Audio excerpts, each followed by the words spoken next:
Y se llama Nunca Más. Pero esa es la época de tu papá, pues no es de tu época. Bueno, pero yo sabía que era Johnny Susana. Ok, no. El ministro dijo que es Pimpinela, sí. O sea, más perdido que papá no eran los Pimpineles ecuatorianos. En agosto. Miren, quienes están perdidos, en general, son los sectores productivos. Buenos días y bienvenido, señor ministro. Las quejas son reiteradas, que lo que usted anda, otra parte del gobierno desanda.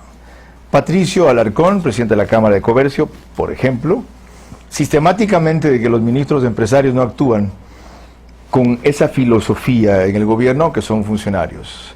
Luego, Cámara de Comercio de Guayaquil, híjole, cuando empezábamos a recuperarnos, el anticipo del impuesto a la renta, que obtiene 289 millones de dólares hasta el 11 de septiembre, pero en cambio le causa un frenazo al sector productivo y empresarial que estaba comenzando a recuperarse.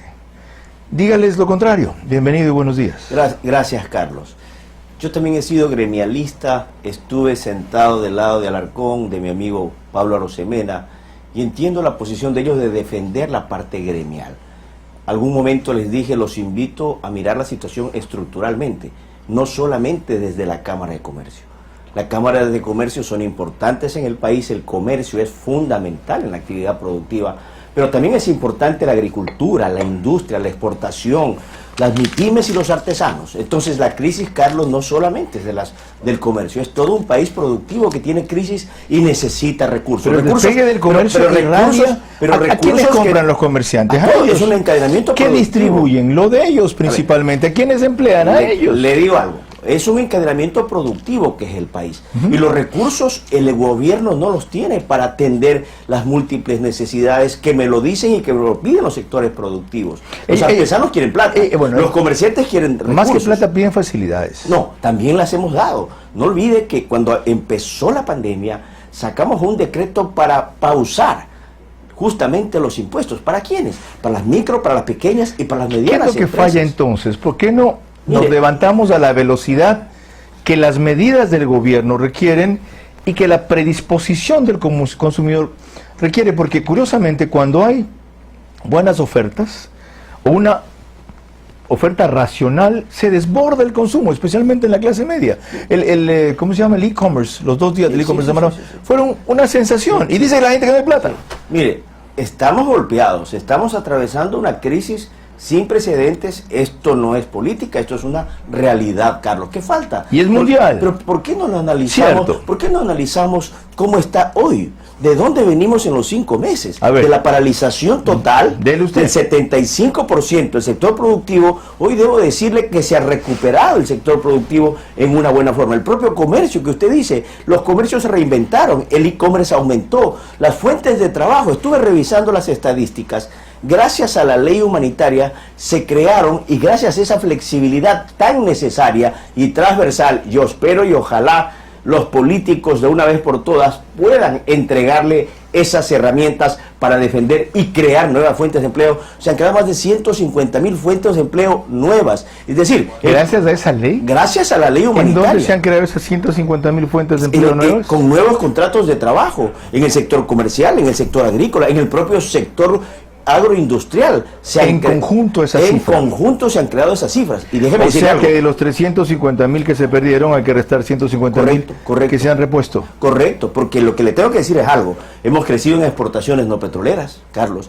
El propio comercio se ha reactivado de alguna buena forma. Comparémonos con los países de la región. ¿Cómo está hoy Ecuador económica y productivamente? Golpeado sí, pero en mejores condiciones que muchos de nuestros vecinos. Así estamos, y nuestros vecinos, Carlos, incluso inyectaron más recursos hacia economía. Usted me habla del anticipo al impuesto a la renta. Sí, es verdad, pero ¿para quién va eso? Para 1.068 empresas de un universo de 122.000 empresas. Entonces, es verdad, justamente para las que más rentabilidad han tenido y proyectan tener. Pero esa gente es la que iba a invertir y a producir más para ese encadenamiento acelerado. Y ahora viene el tangazo. Vamos a hablar de inversiones. ¡Pum! Se dicen también cosas. Escuché por ahí, leí que esto va a frenar las inversiones. Le voy a decir lo contrario. ¿Qué ha pasado con las inversiones en el país? ¿Qué ha hecho el gobierno para incentivar las inversiones? Ampliamos hace 2 semanas la ley de fomento productivo, donde son incentivos directos para las inversiones locales e internacionales. Eso significa un sacrificio. Algunas significativas que ya están Por instaladas supuesto. se hayan ampliado u otras que vayan a venir. Por supuesto que sí, Carlos. Primero, cifras concretas. En lo que tiene de vigente esta ley se han firmado más de 120 ya compromisos y tenemos ya y que esto ha generado más de 2.300 millones de dólares. ¿Qué son compromisos? A ver, hemos firmado que con las empresas los acuerdos, tenemos lo que está entre nosotros. ¿Acuerdos el para gobierno qué? nacional. ¿Compromisos de qué? No, a ver, el inversionista firma un acuerdo con el gobierno, ¿correcto? Entonces, eso es lo que hemos firmado gobierno y sector productivo. La ley tiene este tipo de herramientas que le está dando. Nosotros, al ampliar esto, en este año que ha pasado en la pandemia, dentro de la pandemia, a pesar de la paralización, se han firmado más de 50 nuevos acuerdos. Entonces se han firmado 150 nuevos contratos de inversión. Estos contratos de inversión que generan ¿qué? Fuentes de empleo. Para hacerlo En la agroindustria, para hacerlo ya. ¿En qué? En el propio turismo. En Quito, en Guayaquil, el sector agroindustrial. ¿Hay alguien que quiera firmar un contrato de inversión en turismo? Muchísima gente. ¿Se acuerda de algún ejemplo? Sí. ¿En turismo? No puedo dar nombres puntuales, pero tengo industrias importantes de Quito, Guayaquil, de Galápagos, yo le puedo que han firmado acuerdos yo comerciales. le puedo dar nombres que recuerdo, Sí. de varios, que han ampliado sus inversiones en este periodo. TIA es una de ellas y mi comisariato es otro de ellos. Mire, le voy a hablar de empresas no tan grandes como TIA, como mi comisariato, que son empresas que invierten permanentemente, sino también de otros sectores productivos que se han acogido a los beneficios e incentivos tributarios de esta ley. Le hablaba de la agroindustria, el sector turístico, que han firmado en Quito y en Guayaquil, porque son beneficios importantes. Sí sabe que parece increíble, ¿no? Y si sabe una cosa... Por ejemplo, no me quiere decir un solo nombre en el sector turístico. Le voy a hablar. Hotel Hilton Colón. Okay. Ha firmado con nosotros. Ha firmado con nosotros también empresas como Agripac, empresas agroindustriales que han firmado industrias de cartón, de la industria cartonera, industrias del turismo, de la metal mecánica. Es decir, son diversos los sectores que se han acogido. ¿Y cuál es el problema de no decirlo? ¿Y cuál es el problema de no decirlo? ¿Qué reserva? No hay reserva. No hay reserva. Simplemente, Carlos, estoy hablando a título general. No quiero particularizar con nombres puntuales. ¿Sabe el grupo del Hilton Colón la inversión que tiene pendiente en Cumbayá? Por supuesto, lo hemos trabajado. ¿Sabe cómo se llama eso ciudad? Lo hemos ayudado para que esa inversión genere fuentes de empleo. Lo que sí hay que reconocer también, Carlos, que muchas de estas inversiones, por la propia situación económica del país y del mundo, se han visto ralentizadas. Sí, eso es una realidad. Van a postergarse, van a espaciarse, van a bajar en monto hasta ver que haya un despegue. Pero sí le quiero decir que usted me preguntaba, ¿y han habido empresas y sectores que han firmado? Sí, Carlos. 1.000 millones de dólares en la pandemia. No se ofenda, porque si no, no le creo. Dígame. Y si no, no le cree la gente, porque por supuesto, la realidad que usted pinta o espera o promueve no tiene exactamente coincidencia con la que se vive. A ver, no estoy diciendo que aquí no hay crisis. Hay crisis. Sí, 1.000 millones. Está claro. Son pero importantes, usted a la vez pero está no dando datos representan. alentadores que no vemos hasta que usted explica por qué. Ya, está claro. Algo más antes de ir con Yolanda. Bueno, no, por lo pronto eso, Carlos, que Vea también, lo que tiene Yolanda, también tenemos noticias positivas y favorables. Sí. ¿Qué son cuáles? Le acabo de decir, el aumento de los beneficios de la ley de fomento productivo. Ya les digo. La pausa no me la repita. ¿Cómo vamos con el ingreso de la Alianza del Pacífico? Bastante bien. Hemos firmado con Chile, estamos en mesas de trabajo con México. Esperamos en 3 meses cerrar con México lo que desemboca. Tratado comercial con México. Tratado comercial con México, correcto. Que es vital para entrar a la Alianza del Pacífico. ¿Y el de Estados Unidos? Estados Unidos, anoche hablé con la embajadora Ivonne Baki, con quien estamos armando ya una agenda para la siguiente semana, probablemente viaje a Washington. Es una noticia que le doy a usted, en donde estamos ya buscando. Es orden del presidente Lenín Moreno. Va a ser un legado, Carlos. Tenemos que hablar de Fenomenal, eso. Del cambio de la política comercial que genere oportunidades para el país. Ciertamente. Es de las mejores cosas que ha tenido este gobierno en la adversidad, así como la política internacional, la agrícola y la de defensa o soberanía con el ministro Jarrín. Me place decirlo. Y por eso lo invitamos con frecuencia. Sí, señor. Ok, Yolanda, en cambio, no está complacida con otras cosas, ya la va a escuchar usted. Pero yo quiero repetir los nombres de las empresas que le apuestan al país y han hecho compromisos de inversión. Está claro que no va a ser todo enseguida, todo de golpe, en la magnitud que se esperaba. Hilton Colón, Agripac, una cartonera, en áreas de turismo otras y en metalmecánica, ¿cierto? Correcto. Ok. Y en comercio. En el comercio que estamos hablando, se van a abrir nuevos locales comerciales, tiendas comerciales, el Grupo Ortiz, por ejemplo, está haciendo inversiones importantes en el Ecuador y todo esto está generando oportunidades y fuentes de empleo tan necesarias hoy en nuestro país. ¿Usted piensa dejar cerrado lo de México en 3 meses, diría yo que hasta fin de año, y cobra nuevo impulso lo del acuerdo comercial con Estados Unidos? Si está ahí bomba aquí allá, medio problema está arreglado. Esta señora es de una eficiencia y de una inteligencia para sus contactos. Mire, que ya se quisieran algunos diplomáticos. Estamos trabajando arduamente. La mitad está en el exterior y la mitad está casa adentro. Pues eso es todo. Okay. La voluntad política que empuje hacia eso. Ahora vea la otra parte de la medalla. Vamos. Yolanda Torres, 7:50. El ministro de Producción te escucha. Ministro, qué gusto. El presidente Moreno anunció un eje prioritario, el sostenimiento del empleo. Para ello, sin embargo, se prevé que hasta diciembre tengamos un nivel de 1 millón de desempleados. En este momento se habla de 500,000. Mucha gente ata el tema del desempleo directamente a la falta de créditos para la reactivación. ¿Cuál es el porcentaje de colocación de estos créditos desde su creación hasta ahora? Gracias, Yolanda. Un saludo para usted. Un placer. Muchas gracias. A ver, la necesidad de créditos es tan grande en el país, producto de la paralización productiva, comercial, que no nos ha permitido atender en la manera eficiente y oportuna a todos los sectores productivos. Sin embargo, las cifras que ha dado el gobierno de la creación de este fondo Reactívate Ecuador, se han hecho avances importantes, se han atendido ya desde el Banco del Pacífico, entiendo, cerca de 170 millones de créditos, principalmente para atender a micro, pequeños y medianos comerciantes y microempresarios. Que eso alcanza, no alcanza, Yolanda, hay que ser sincero, necesitamos mucho más recursos y esos recursos se están proveniendo ¿de dónde? Del Fondo Monetario Internacional. He hablado con el ministro Martínez para que de manera conjunta decirle, necesitamos que gran parte de esos recursos se reviertan para atender a los sectores que hoy necesitan de ese oxígeno para apalancar la durísima crisis que se está viviendo en el Ecuador y a nivel mundial. Ministro, usted habla de 170 millones que se colocaron a través del Banco del Pacífico. Sin embargo, se tenía previsto para este fin como 1.150 millones aproximadamente. ¿Qué pasó con ese restante? Hay quienes... ¿Perdón? A ver, 1.150 millones era el Fondo Reactívate Ecuador. De allí tuvimos una parte que atendida por la banca pública y por la banca privada. La banca privada, Banco del Pichincha, Guayaquil y otros bancos importantes, recibieron cerca de 300 millones de dólares a través del FDC en Estados Unidos para atender justamente a estos sectores productivos. Entiendo que gran parte de estos recursos ya están ubicados. ¿Cuál es el FDC?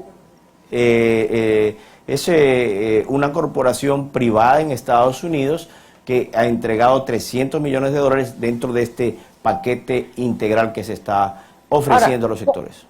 ¿Cuánto de esto fue del sector público? Porque, bueno, si bien algunas pymes, o sea, sí pueden acceder a crédito privado de los bancos, los MIPYMES, en cambio, no son sujetos de crédito por parte de la banca privada. ¿También se ha derivado hacia ese sector créditos? Sí, totalmente. Mire, el sector productivo vulnerable, cuando hablamos de micro, pequeños y medianos empresarios, son aquellos sectores a los cuales nosotros hemos priorizado con medidas. Hemos creado algunos fondos, por ejemplo el Fondo Emprende, para el emprendedor. Una cifra importante de nombrar, si bien es cierto, se han cerrado cerca de 1.200 empresas, según datos del Servicio de Rentas Internas, durante esta pandemia se han creado 5.000 nuevas empresas, pequeñas y medianas empresas. ¿Eso qué nos dice?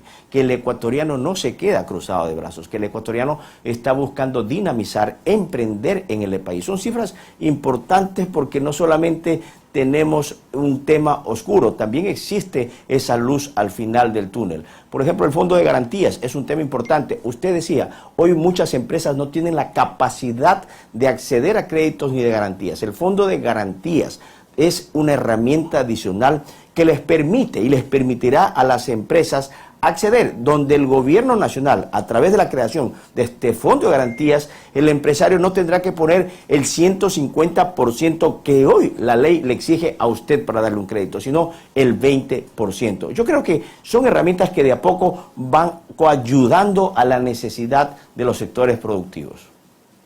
Usted dijo hace breves instantes que gran parte de los recursos que va a recibir el país por parte de las multilaterales se irán también para esta reactivación económica, sin embargo, y créditos, ¿verdad? Sin embargo, ya anunció el gobierno que por lo menos 3.000 millones de dólares tendrán que ir al pago atrasado que tiene con gas, sector público, en fin, proveedores, etcétera. El resto, una gran parte, tendrá que todavía ir a salud.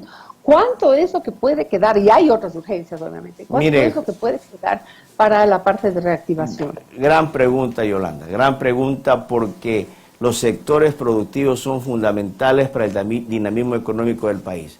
Pero también es importante la salud, también es importante la parte de la alimentación de las personas y obviamente el cumplir con las deudas que se tiene el gobierno nacional. Yo creo que inyectar eso también es reactivar la economía. Si se pagan esas deudas atrasadas que tiene el Estado con sus proveedores, esos recursos regresarán a la economía y se convertirán en un dinamo importante de reactivación. No le puedo decir hoy, en este momento, de los 4.000 millones que recibiremos del Fondo Monetario en el transcurso del año, lo que queda del año, qué porcentaje hay, pero sí le puedo decir que irán concretamente a 4 sectores: la parte de alimentación, la parte social, la parte de salud, reactivación económica y al pago de obligaciones pendientes que tiene el Estado ecuatoriano. Yo creo que ese es el equilibrio del que hablamos cuando se trata de repartir los escasos recursos, porque 4.000 millones suena una cantidad importante, pero todos sabemos que no alcanza tampoco.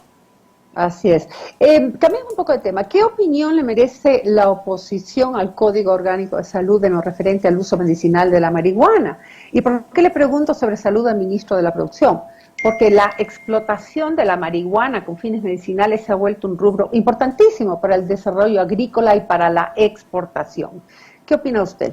Mire, más que la marihuana es el cannabis, el uso del cannabis. El cannabis, así es. Correcto, el cannabis, porque el cannabis es una variedad científica dentro, tiene con bajo contenido de THC, para que nos puedan entender. Verá, tiene tanta razón usted, y le voy a decir a qué se debe mi equivocación, porque las personas que están en contra de ello están justamente utilizando el tema de la marihuana para asustar un poco sobre este tema. Mire, Yolanda, no solamente, gracias por la pregunta, y no solamente en el tema de cannabis, en otros temas importantes de la economía, se trata de distorsionar realmente la realidad. Y estos espacios nos permiten a ustedes, a nosotros, explicarle a las personas de qué se trata. El uso del cannabis, la industria del cannabis, una industria con muchos años. Yo creo que hoy en el Ecuador, hablábamos hace pocos minutos con Carlos, ¿quién quiere invertir? ¿En dónde están las oportunidades? Yo creo que hay que pensar fuera de la caja,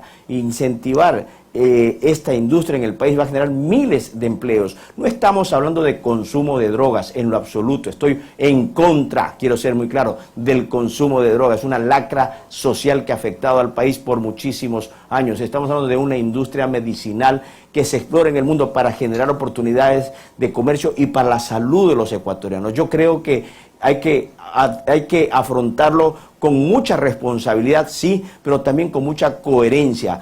Hay muchos países como Uruguay, como Colombia y otros países que están aprovechando esta importante industria y el Ecuador está en una posición bastante importante de hacerlo.